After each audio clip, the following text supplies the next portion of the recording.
ഇന്ന് നമ്മൾ വീട്ടിൽ സദ്യക്കൊക്കെ പെട്ടെന്ന് തയ്യാറാക്കിയെടുക്കുന്ന കടുമാങ്ങ അച്ചാറിൻ്റെ റെസിപ്പിയാണ് കേട്ടോ. അപ്പോൾ അതിനായിട്ട് ഞാനിവിടെ ഈ വലുപ്പത്തിലുള്ള ഒരു മാങ്ങ എടുത്തിട്ടുണ്ട് കേട്ടോ. ഏതാണ്ട് 1/2 കിലോയുടെ അടുത്തുള്ള മാങ്ങയാണ്. ഇത് നന്നായിട്ട് കഴുകിയ ശേഷം നന്നായിട്ട് വെള്ളമെല്ലാം ഒപ്പിയെടുക്കണം. നമ്മളിത് അരിഞ്ഞെടുക്കുമ്പോൾ ഒട്ടും തന്നെ വെള്ളം ഉണ്ടാവാൻ പാടില്ല. വെള്ളം ഉണ്ടെങ്കിൽ അത് പെട്ടെന്ന് കേടായി പോവും. ഒട്ടും ജലാംശം ഇല്ലാതെ കഴുകി തുടച്ച് ഈ ഒരു വലുപ്പത്തിൽ അരിഞ്ഞെടുക്കണം. ഇതിനകത്തേക്ക് ഞാനിപ്പോൾ ഏതാണ്ട് ഒരു 1.25 സ്പൂണോളം ഉപ്പിട്ട് കൊടുക്കുന്നുണ്ട് കേട്ടോ. നമ്മളെടുക്കുന്ന മാങ്ങയുടെ പുളിക്കനുസരിച്ച് ഉപ്പിനൊക്കെ വ്യത്യാസം വരും. അതുപോലെ കുറച്ച് പുളിയുള്ള മാങ്ങയാണ് നമ്മുടെ ഈ അച്ചാറിന് നല്ലത്. അപ്പോൾ അതനുസരിച്ച് മാങ്ങ സെലക്ട് ചെയ്യാനും ശ്രദ്ധിക്കുക. ഇനി ഒരു അരമണിക്കൂർ നേരമെങ്കിലും ഏറ്റവും ചുരുങ്ങിയത് ഇത് റെസ്റ്റ് ചെയ്യാനായിട്ട് വെക്കാം. ഇനി ഇതിലേക്ക് കുറച്ച് പൊടികൾ ചേർത്ത് കൊടുക്കണം. 3 ടേബിൾ സ്പൂണാണ് മുളക് പൊടി എടുത്തിരിക്കുന്നത്. ഞാൻ 1.5 ടേബിൾ സ്പൂൺ കാശ്മീരി മുളക് പൊടിയും 1.5 ടേബിൾ സ്പൂൺ സാദാ മുളക് പൊടിയും കൂടെ മിക്സ് ചെയ്തെടുത്തിരിക്കുകയാണ് കേട്ടോ.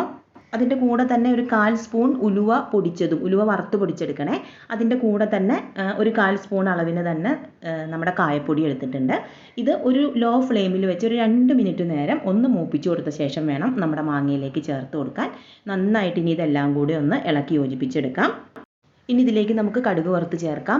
കടുക് വറുക്കാനായിട്ട് ഏറ്റവും നല്ലത് നല്ലെണ്ണയാണ് കേട്ടോ.